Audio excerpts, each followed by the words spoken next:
I'm Forrest. We're Hi, Jersey. I'm your host, Marsha Florence for Just Ask Podcast Live. Thank you, ladies and gentlemen, for tuning in. Now, you know how good we are. We're so good that we have a guest that we had to pipe in today from another state, which is one of our own residents, but she's out doing her duties. So I wanted to let you know that today we have the executive director herself, Lori Hill Sanders of Wayne County of Disability. Wait a minute, did I mess it up? Disability Network, Wayne County, Detroit. Let's go and get Lori. Where's she at? Hey, Lori Sanders. Marsha, how are you? I'm good. I'm good. You know what, Lori? I was so excited to tell our viewers that you're being piped in from another state. So, fill us in. Where are you? Okay, actually, right now I'm at the Washington Harbor, but I'm in DC today and for the next 3 days for the Congressional Black Caucus. So, thank Wonderful. you for having me from here today. Thank you for joining us, Lori. I mean that's a wonderful event to attend, and I wish I was there. But we here know you'll bring back some very resourceful information to us. Yes, I will. Okay. So, Lori, I always appreciate you joining us because whenever you come, you always have some resources that our community needs to know about and share with others. So, today I want to talk about some events that you have or some resources that you have coming up and, anything that you may have coming up in the future. So, tell us what's going on over there at Disability Network, Wayne County, Detroit. Okay, thank you, Marsha. Well, what we have coming up, um, our big piece that we're working on right now, it's the Youth One Day Symposium. And that is a full 8 hour day where youth between the ages of 14 and 24 will actually have the opportunity to spend the entire day with us. And through this day, they'll be learning emergency preparedness, financial literacy, budgeting. They'll be learning or developing their decision making skills, learning how to navigate within a household, meaning how to clean, how to wash, how to sort the washing, how to make up the bed, how to clean the bathroom, correct Wow. solutions to use when you're doing that. So I'm really excited about this 1 day symposium that we have. And really, it's to teach and help develop independent living skills so that our youth are able, that with disabilities, are able to transition successfully into adulthood. So, Lori, let me ask you, how did you guys come up with this particular component? Because a lot of parents may not be thinking in terms of, when my child grows up and wants to be independent and they have a disability, will they be able to function solely by themselves in an independent living setting? So, how did you guys come up with this concept? Okay, well, what happens, Marsha, with being a Center for Independent Living, which is a SIL, we have 5 core services that we have to provide. And one of those 5 core services is independent living skill development. So it's not, something that we came up with. It's just one of our core services that we have to serve within our community. We just kind of get creative as to how we're going to develop that service or implement that service. And this is something new for us. Typically, we have had apartments that we've utilized to provide the service for our Mm-hmm. consumers. But this time we have a 1 day symposium where the youth will actually be in a hotel setting, someplace like the Resident Inn, where they will actually be in a 1 bedroom apartment where they'll actually be able to develop these skills. That's great. That sounds great. That's kind of great. I know we have some of the information on the flyer, so I'm going to start with that one because I want everybody to be aware of the 1 day youth symposium. Yes, Okay, and we have it up here posted for it says Saturday, September 28th from 8 a.m. to 4 p.m. correct. Okay, and it's ages 14 to 24. So that's great. I mean, I think a lot of parents should realize that we're not here forever, ladies and gentlemen. So if we have to assist our young people in being prepared to how to take care of themselves or watch out for emergencies, this is one of those events that would definitely help them do well. Yeah. And more importantly, with this event, Marcia, this is an opportunity for, yes, for us to capture the youth for that one day at this event. But what we want to really be able to do is turn that youth into a consumer, and we want to actually be able to develop an independent living plan with that youth.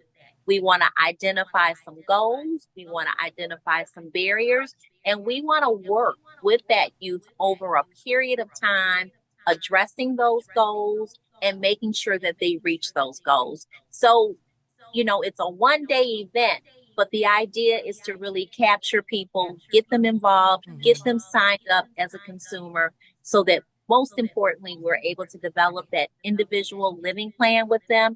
And that's something that we can work with them to identify and address and be able to implement those goals that they have for independent living. Okay, okay, that sounds great. So what I want to do, Lori, I do have some literature in front of me that I want to bring up one at a time, so our viewers will know what we're talking about overall and some of the services that you guys provide. So I'm looking at let me see, let me go back. Oh, we missed one. Okay, so I'm looking at what we got here. Eat and Grow. Tell us about the Eat and Grow program. Okay. Well, the whole garden piece is something that came out of COVID because so many people with disabilities were not able to go to the food banks, the food shelters, and things like that. So that's kind of when we started to deal with and address the food insecurities within our community. And guess what? Even once we moved somewhat out of the pandemic, that was an area that didn't change. It didn't get any better. So what we found is that we still had to design programming to address that need. So the Kitchen Green program is just one of those programs that we expanded and continued and enhanced. And that's a program where our consumers get the opportunity to actually grow fresh fruits and Mm-hmm. vegetables, actually have the opportunity to prepare them and eat. So eat those same fruits and vegetables so that they're able to have a healthy lifestyle. Now I know Eleanor Keys over at Featherstone Garden oversees that event, so she looked like she's really into it and hands on. And I've been to Featherstone, so you guys do a wonderful job. I mean, everything looks very fresh and clean. Sometimes you look at the fruit and vegetables in the garden and you just pick it up, wipe it off a little bit, and just eat it. I know that's not what we're supposed to do, but just knowing sometimes that you have a taste for something, you're looking at that berry or that tomato, and you're like, I'm about to bite this right now. So, that lets you know that the grounds is being well taken care of when you can eat in the garden. And what he even has there, Marcia, they even have edible flowers. I mean, and I'm sure when you were at the garden, because I was so impressed with the whole concept of an edible flower. But they even have Hmm. flowers that you can eat there at the garden. Oh yeah, oh yeah, oh yeah, edible garden. All right, so I'm going to move to another flyer you have here, Lori. So you know what? Like I saw this one that I thought was interesting: art therapy. Fill us in on Yeah. what is art therapy over there.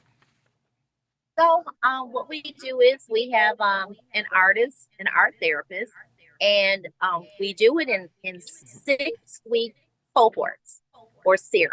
Okay, so it's ongoing. It's just that a new class starts every 6 weeks, and she has a full curriculum, a 6 week curriculum that she works with, and our consumers come in. They have art for 2 hours. We have transportation, that if they need transportation to actually bring them to the sessions, they're able to make Hmm. arrangements so that they do that. And this is all a part of healing. This is all a part of health. This is all a part of combating depression, anxiety through Great. working with our Hmm. therapists with classes. A lot of people don't see it that way. That taking an art class or a drawing class, even if you have elderly parent or loved one that you're caring for, take moment out and have a art session with them, or take them somewhere where there's an art session. That's a great thing to do because it relaxes the mind and actually shows some of the talents that people have. A lot of people have talent in art and don't even know it until somebody, like your art therapist, come forth and say, let's do some painting, let's do some drawings, let's do some figures. So with this ongoing class, is this about an hour long or something that gives people a chance to really get into it and enjoy it? And can they come back again and again and do it? They stay in the course 6 weeks, and then if it starts up the next 6 weeks, they can come back and start that as well. Okay. Okay. Great. Okay. So we want people to realize you can have a good time in an art therapy class, ladies and gentlemen. Don't look over it and say, "Oh no, that's nothing." It's really soothing. All right. So what do you have with this enhanced fitness program that you're offering?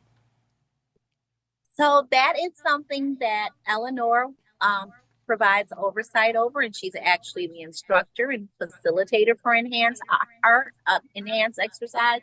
And that's a program where whatever your disability is, Eleanor is able to engage you and make it accessible so that you're able to participate in that exercise.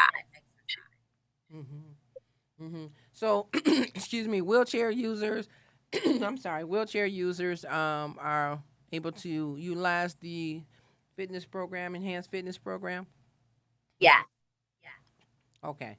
Okay. And that's important because even though we know it says enhanced fitness, people are always saying, what about me? So we want to make Correct. sure that everybody knows there's inclusive. So what about me? All righty. So then we have, hmm, I'm sorry, your list of core services. Now, Lori, it's so many things on here. You guys do wonderfully that I just want to list a few of them. So you got peer support group, housing information, free transportation, dance classes, vaccine clinic, information.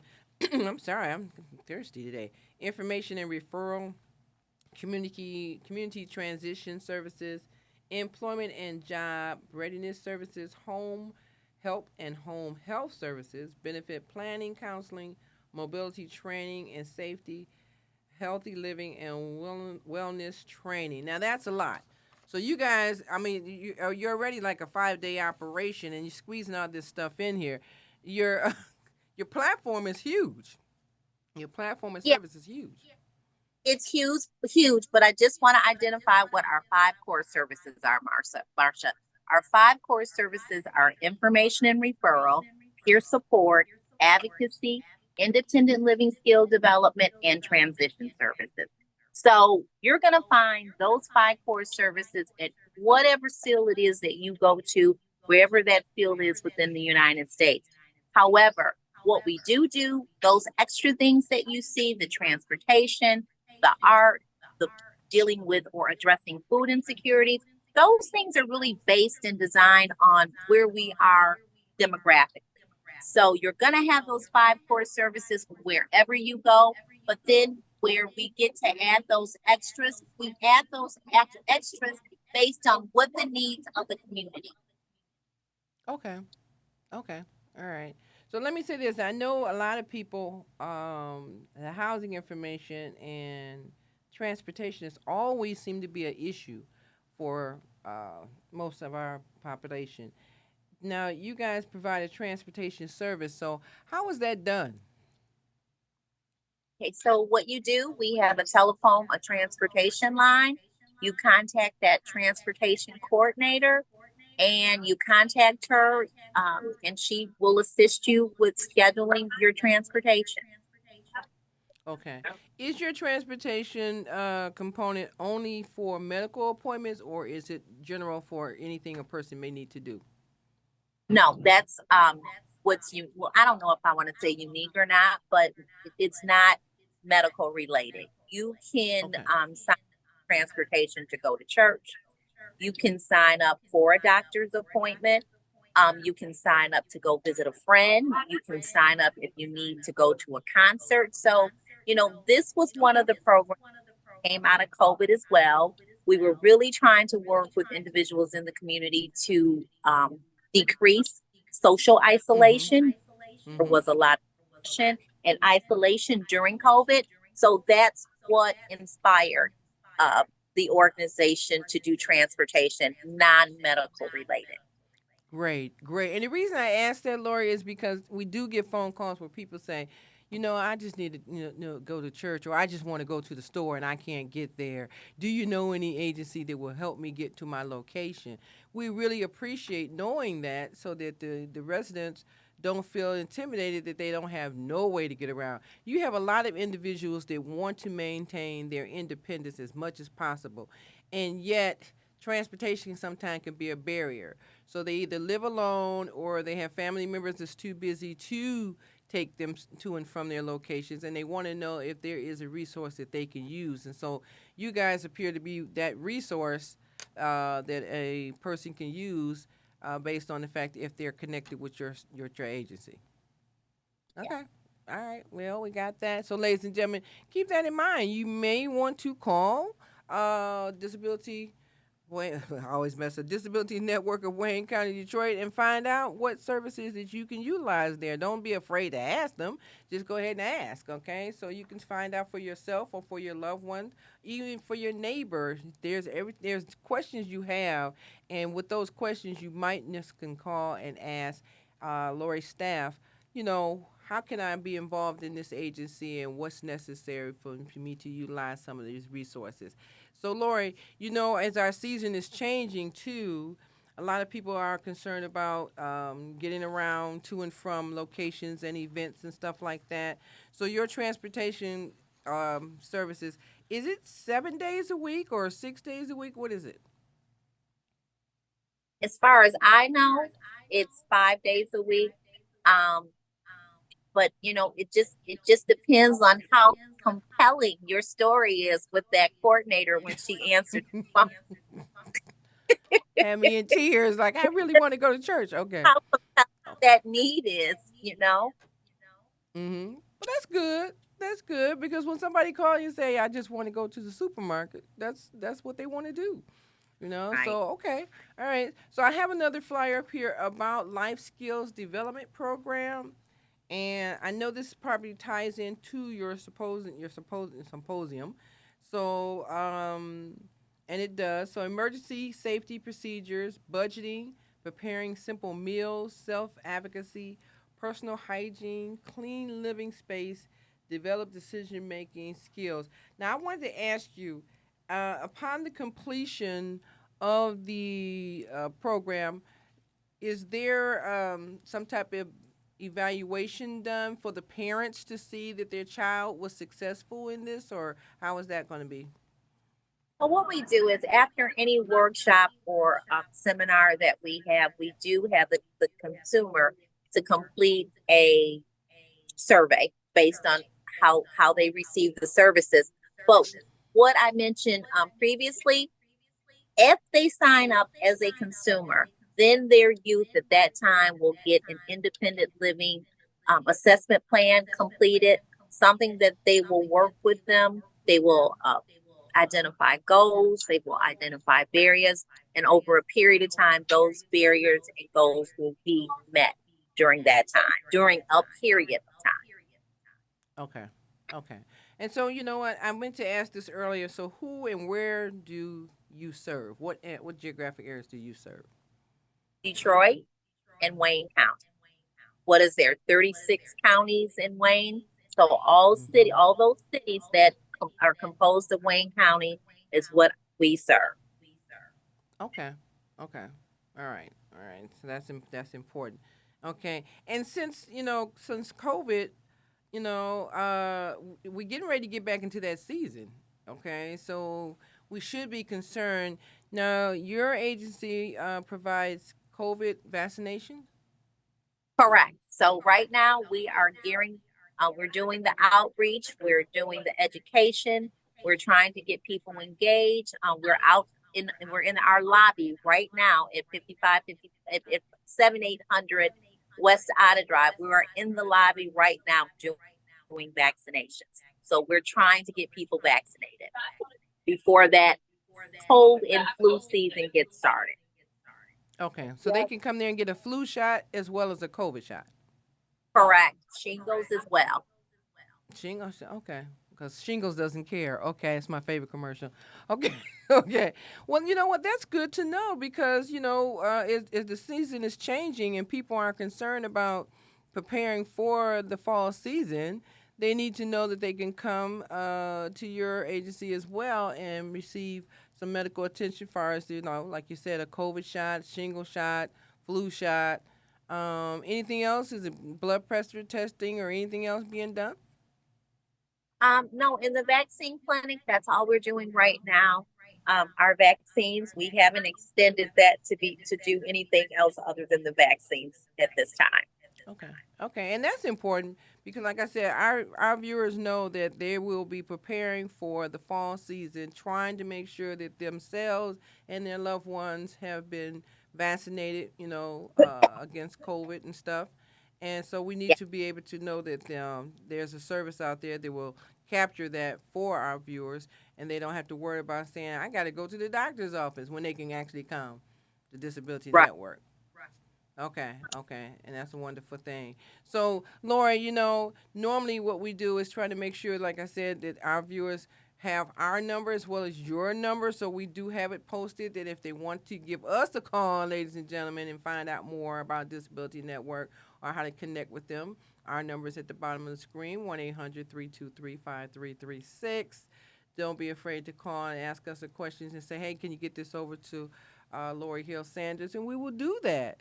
So, in the event if you want to email her or contact her office, their number and website is at the bottom of the screen, 313-923-1655, and website www.dnwayne.org. All right, that should be up there for a second or two, so they'll be prepared. Okay. So, Lori, we do know that you guys will be joining us for our Health and Fun Fair event in October. So we want to make sure that the viewers know that you guys will be there hosting your booth and having your vehicles there with your vaccination clinic part. So anything else we need to know that you're going to be doing with us or in the community coming up? No, I think that's it so far, Marcia. Okay, well, Laura, you know what? I always feel as though when you come to tell us something, it's important. Okay, you always give us a wealth of information and resources of what's going on over there at the Disability Network of Wayne County. Now, I meant to ask you one more time, dude, and I'm sure I probably asked you before. Some people know that there's how many locations, how many disability networks are there? Within the state of Michigan, Yes. there are 13 of us in the state of Michigan, and each Center for Independent Living covers every county within the state of Michigan, from the Upper P to Southeast Michigan. So yeah, every county in Michigan is covered and has access to a Center for Independent Living. And how long have you guys been in existence? Um, CILs have been in existence since 1975. Wow. 1975. Okay, but I can say this, just having you join us as often as you do, we've learned about a lot of the enhancements that Disability Network offers because, you guys have been around so long, and I shouldn't say so long, but for a long period of time, and with all those different locations, do all of you actually do the same thing, or you very unique in your core services? We have to we have to all provide 5 core services, being information and referral, peer support, advocacy, independent living skill development, and transition services. Transition services meaning transitioning an individual out of a nursing home or an institution and getting them back to their community. Transition meaning a youth that is disabled, providing him with the services and the resources that they need to transition into adulthood. So we all provide those 5 core services. However, based on the demographics, based on where we are, based on what the needs are of the community, is how we add those extras to what it is that we're doing in that community. Okay, okay, because you always have extras. Okay. I mean, really, you always have extras. That's why I'd be so enlightened to see you because I'm like, she's got some extra things going on here. And I just want to know, is everybody doing the same thing? But if not, some of the other locations need to get on the bandwagon, or we can find out what they're doing over there. So we're not going to discount them. We understand. Like you said, everybody has a unique component of services that they do, but the 5 core services must be met. Okay, okay, Exactly. all right, and that's great. That's great. I mean, I had all the brochure, the flyers here to talk about everything that you have. And let me ask you this: so your lunch and learn segment, that's always ongoing. Yes, it is. Okay, and it's always something different, practically every every Wednesday or whatever. What day? Every Tuesday. So lunch and go ahead. Yes. They're different. And let me just also say this, they're also based upon the needs of the community. If we start to get an influx of what we consider a number of calls and people are saying, my tenant is just not doing what he needs to, my landlord is just not doing what he needs to be doing for me. I feel that I'm not being treated fairly. We'll get enough calls about that and we'll, pull our materials out and do a landlord and tenant workshop so that you know what your rights are as a tenant. That's what the, Great. the service dog was all about, letting people know with Right. disabilities know what their rights are in terms of their service animal. So, Well, that's good. That's good to know. Yep, that's good to know. Well, Lori, we've got to wrap up, so I'm looking forward to seeing you in a couple of weeks, and hopefully we will be there at your symposium as well to learn more. Come back and tell us about the symposium when it's over, the I first sure pilot will. piece. All Yes. right, thank you. Hold for me 1 second. If you store your guns properly, I'll feel safer when I'm playing outside. Safer when walking home. And I won't have to tell my kids this isn't a drill. Never let your gun get into the wrong hands. Always lock it up. Okay. Well, ladies and gentlemen, you know I hate to run, but I've got to. So I want to make sure that you know, hey, if you need to be at the event, October 3rd, 2024, at the Eastern Market Shed number 5, come see Lori Sanders Disability Network and our other host of health and welfare professionals that will be there as well. And if you miss it, don't worry, we have it again. All right, and you can always tune in to us at 5:30 a.m. on PBS Channel 56 and our several cable stations. I'm your host, Marsha Florence, for Just Ask. And what do I always say? If you have a question about a person with a disability or just a general question, don't be afraid to ask. Just ask. See you next time.